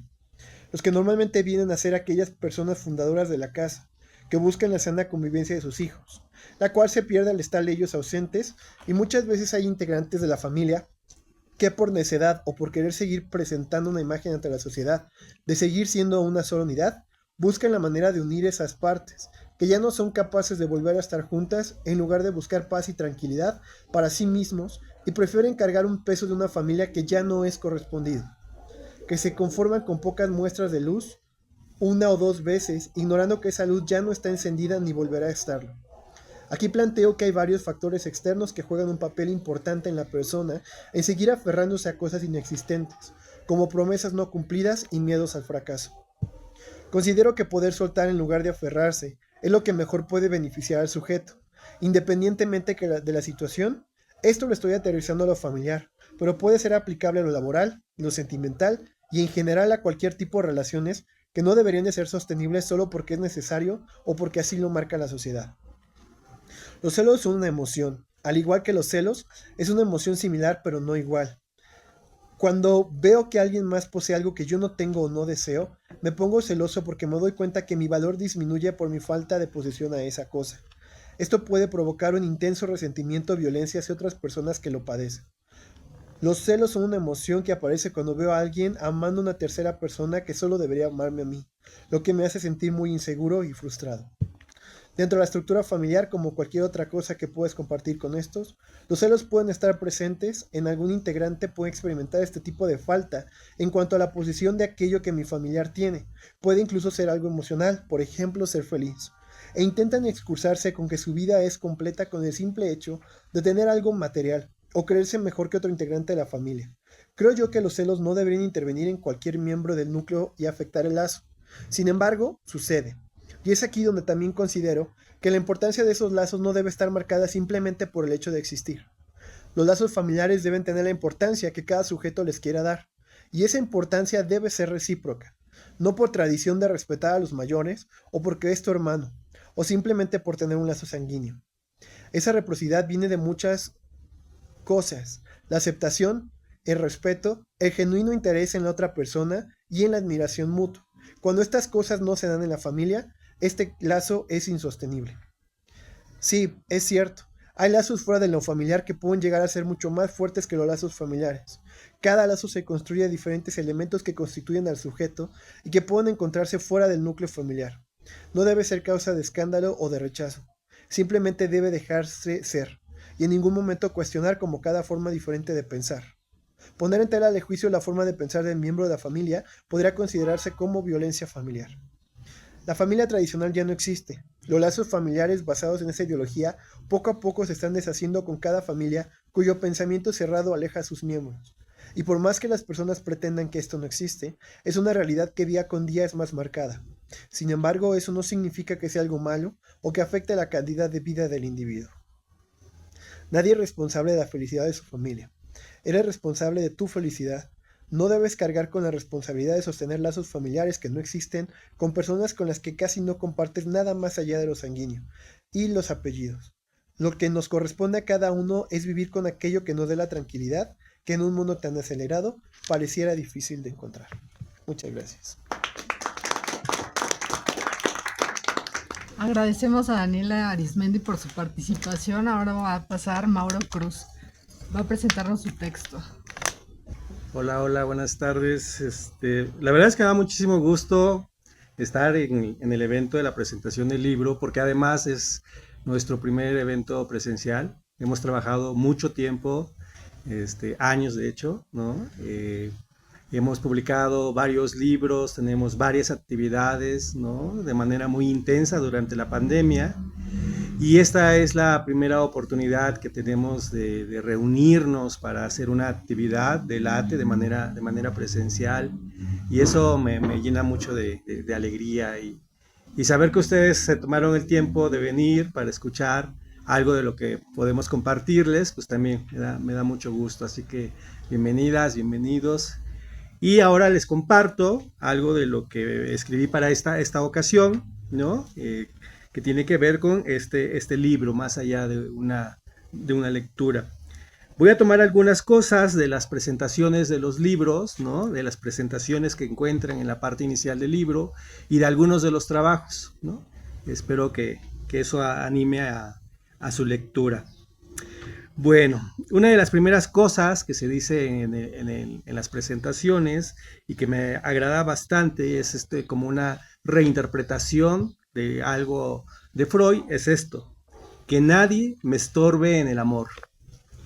Porque aunque de celos hablamos, ustedes encontrarán en estos escritos, en estas lecturas del libro, y seguramente lo intuyen, que es en relación al amor. Una de las enseñanzas que el psicoanálisis ha recuperado es sobre cuán egoísta es cada quien con respecto del amor. Cada ser humano compite por el amor del otro, ¿no?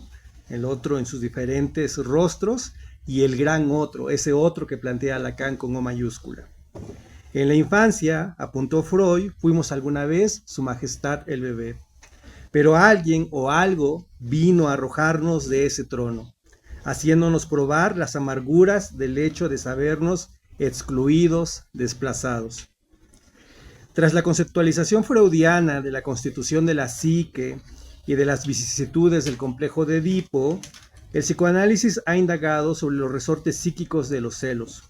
Justo sobre los mecanismos psíquicos de los celos va el trabajo de José María Bautista, que ustedes van a encontrar, que nos habla del objeto de deseo, de la angustia como remanente de la castración. Ya no somos Su Majestad el bebé entonces, así como del narcisismo y de la complicidad imaginaria entre el amor y el odio, entre la libertad y la esclavitud. El recorrido que nos propone José María Bautista llega en algún punto a la experiencia de los celos.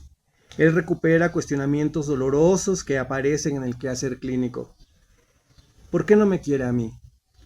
¿Por qué se metió con él? ¿Por qué se metió con ella si me tiene a mí? ¿Por qué ve a otras personas en la calle? Son cosas que recupera de la clínica. Y es que la indagación psicoanalítica que inauguró Freud y también Lacan nos han dejado vetas de investigación, como lo señala Octavio Patiño también en su participación. Pero no solo un afán teórico, sino tiene que ver con las demandas que las y los sujetos de la experiencia de los celos plantean a las y los psicoanalistas en su consultorio. Una experiencia con referentes en la realidad, pero también asentada en el fantasma que nos conforma. Cristina Jarque, directora de las publicaciones Late, nos dice que en la literatura podemos encontrar cómo el tema de los celos ha sido explorado y trabajado en su complejidad. Al respecto, nos ofrece algunas referencias, como también lo hace Paola Frank. Por recuperar un solo ejemplo que ya escuchamos de la lectura del trabajo de Cristina Jarque, ella nos habla sobre la tragedia de Otelo y Desdémona, de William Shakespeare. Pero un nuevo rostro de esto que la literatura ha sabido exponer respecto de la experiencia de los celos en las nuevas generaciones se ha puesto de manifiesto en las plataformas virtuales, en las apps y demás dispositivos de digitalización de la experiencia, como bien apunta también Octavio Patiño. De hecho, la experiencia de los celos ha alcanzado lo que al parecer ahora las masas desean, lo viral. Videos que registran escenas de celos que se han vuelto virales. Y no deja de llamar la atención que lo viral, si bien remite a lo que se difunde con gran rapidez en redes sociales y casi a escala global, no deja de remitir también a lo virulento, a lo ponzoñoso, a lo maligno. Y aunque ahora no es estrictamente el tema de conversación, habría que ver qué efectos tiene lo viral, los videos que registran estos celos y alcanzan esta viralidad. ¿Qué nos convoca con estos videos? Y en relación a estos temas de redes sociales y del internet, no podemos dejar de notar las noticias que constantemente aparecen sobre agresiones verbales, agresiones físicas y no pocas veces feminicidios, vinculados a los celos. Lo que me hace preguntar, ¿son los celos signos del amor? ¿De qué amor se trata? ¿Los seres humanos que viven en los desfiladeros de los celos son seres patológicos? Recuerde que la perspectiva del psicoanálisis, como para dar respuesta, no se guía por las buenas intenciones. El psicoanálisis, en el mejor de los casos, no participa de la romantización del amor. Se guía y se orienta por la escucha clínica, por lo que las y los sujetos comparten de sus experiencias, de sus fantasmas.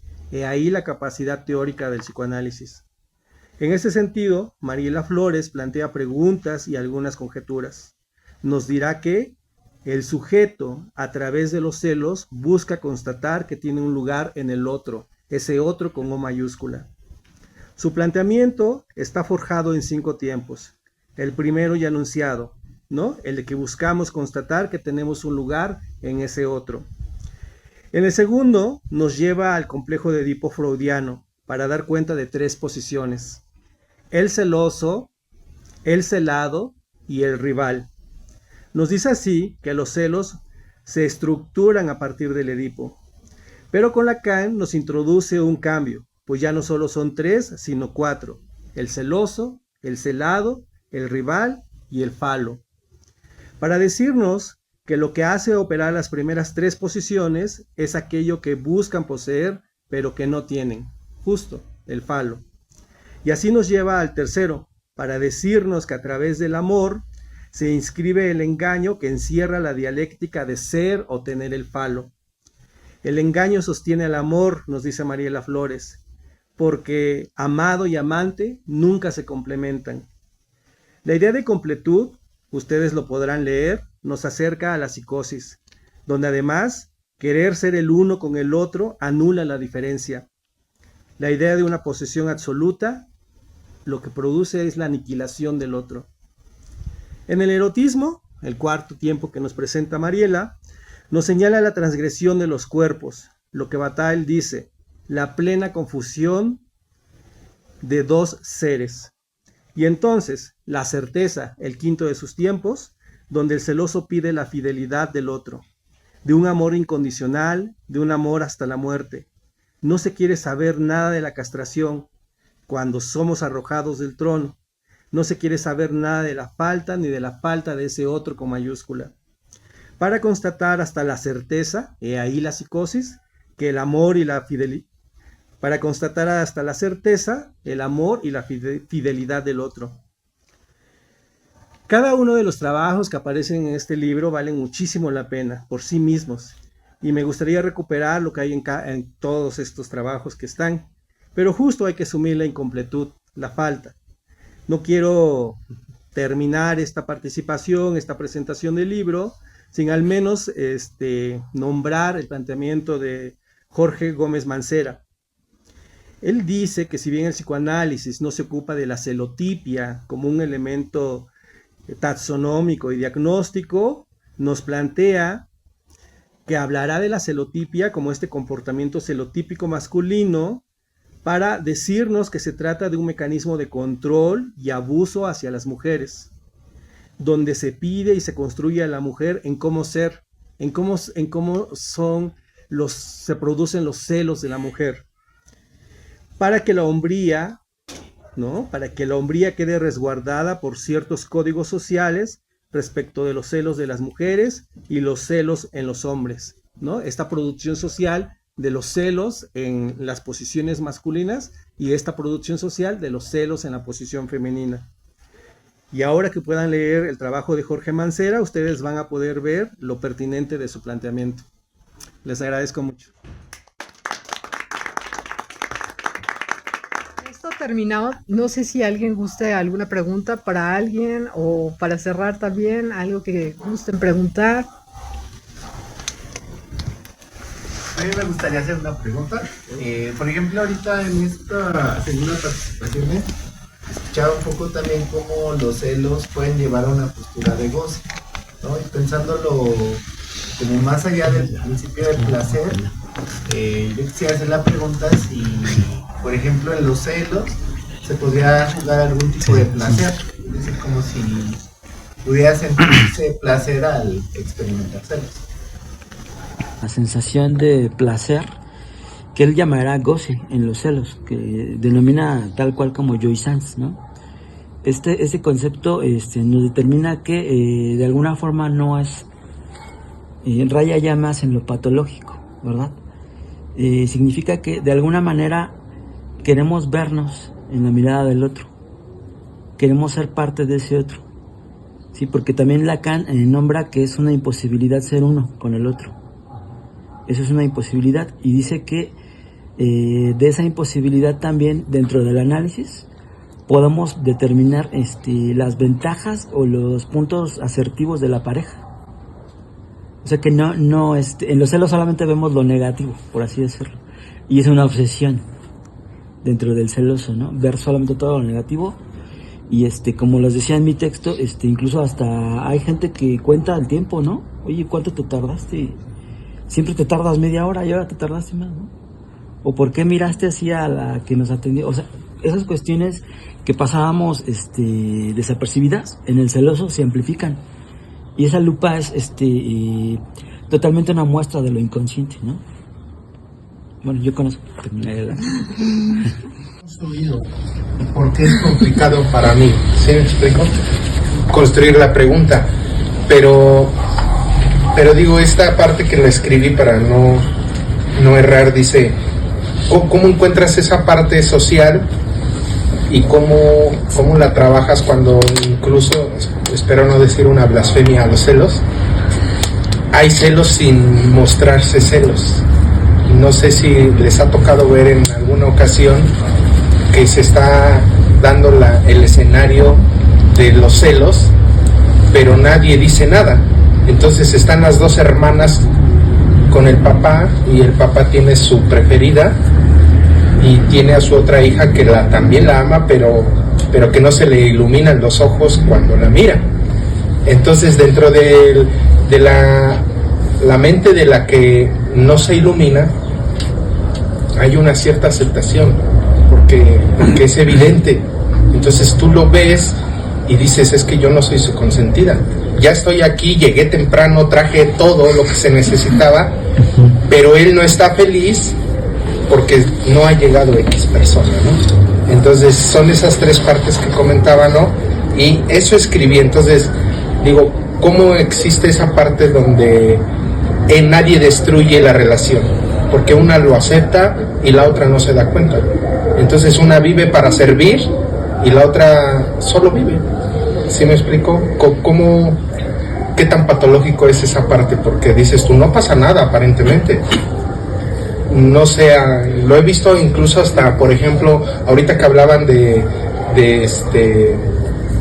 la historia y hablaban de películas, vi una película que estaba pensando en ella cuando hablaba, ¿no? Y leían. Han visto, no sé qué tan buen arte sea, pero ¿conoces a Joe Black? Algo así se llama la película. Muy buena, sí. Está el padre y están las hijas, sí, pero aparentemente nada se destruye, ¿no? El padre al final simbólicamente pues no está, y entre las hermanas nunca hay esa situación de discordia, ¿no? Porque decían algo, ¿no? Está la primera, el celoso, el celado y el tercero en discordia, ¿no? Entonces digo yo, ¿cómo hacemos ahí nosotros? Porque también dice usted, es el pan de todos los días, o sea, lo estamos respirando ahorita, ¿no? Pues no sé si me expliqué. Sí. Yo creo que son varias cosas, ¿no? Porque en primera, ¿cómo rompes esa relación? Para empezar, habría que ver que de estas tres personas alguien quisiera romperla, que alguien ya no aguante la situación y que ya no lo soporte. Y es esa persona la que va a ir a análisis, a preguntarse y a cuestionarse cuál es su posición frente a esas relaciones. Porque esa relación no solamente se le va a presentar con el papá y la hermana, se le va a presentar en el trabajo, y se le va a presentar en la escuela, o en los lugares en donde está, se le va a volver a presentar, porque en psicoanálisis podemos decir que es un mecanismo de repetición que se va repitiendo todo el tiempo en todos los lugares, no importa dónde estés o qué hagas, se va repitiendo porque no hay un análisis sobre la situación. Una vez que sabes y conoces, por eso decía Lacan que el psicoanálisis no era para todos. Entonces hay personas que están dispuestas y hay personas que no quieren saber, ¿no? En ese sentido, pues hay que ofrecer, hay que hacer estos eventos para que la gente conozca, se interese, se pregunte y quiera saber más sobre sí, ¿no? Creo que el conocimiento sobre uno mismo no está bien inducido, y creo que es muy importante porque a partir de eso podemos sentirnos mejor con lo que somos, hacemos y damos, ¿no? Entonces yo creo que eso es básico. Y bueno, yo nada más quería agregar que además estamos en una época donde es importante que surja el psicoanálisis en estos espacios, porque estamos llenos de terapias instantáneas, donde la gente busca esto de ya cúrame, ya tuve un paciente que decía, necesito que me cure de aquí a diciembre porque es la boda de mi hermano. Y dije, no, pues espérame tantito, ¿no? Entonces, el psicoanálisis nos plantea esto, de que somos, procesos, ¿verdad? No nos formamos de la noche a la mañana. El alcohólico no se hizo de la noche a la mañana, ¿verdad? Entonces, esos procesos llevan tiempo. El entender, como dice Paola Franco, el entender esos procesos el analizarlos, el verlos de frente también lleva ese tiempo, ¿no? Entonces el psicoanálisis nos abre esos espacios para encontrarnos de nuevo a nosotros mismos.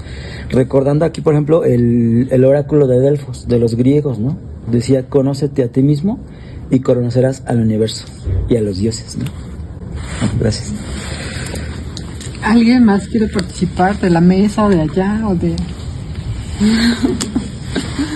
Bueno, yo a nombre de la doctora Cristina Jarque y de Lapsus de Toledo, España, quiero agradecerle su presencia y dar por terminado este evento, que es el primer evento presencial de LATE en México.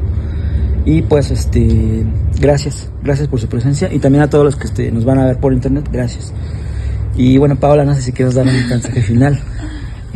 Bueno, agradezco aquí a Varina, a Mauro Cruz, a Daniel Arismendi, a Jessica Vaz, a Carlos López y a Raquel Núñez su presencia, y agradezco a Carlos Mayen por habernos proporcionado el espacio. A Cristina no se diga, se agradece porque es la pulsión de vida que nos maneja estar aquí escribiendo y dando conferencias todo el tiempo. Agradezco a las personas que asistieron hoy, agradezco a Norma Manzano que nos prestó el espacio y también colaboró con nosotros el día de hoy. Y bueno, me gustaría que si quieren acercarse a Lapsus de Toledo, España, como les dije, ahí está Cristina Late o cualquiera de nosotros se pueden acercar. Y si quieren conseguir los libros de la misma forma, las conferencias y todo es grabado mediante Zona Psique. Carlos López es el que nos hace el favor y le agradecemos. Muchas gracias.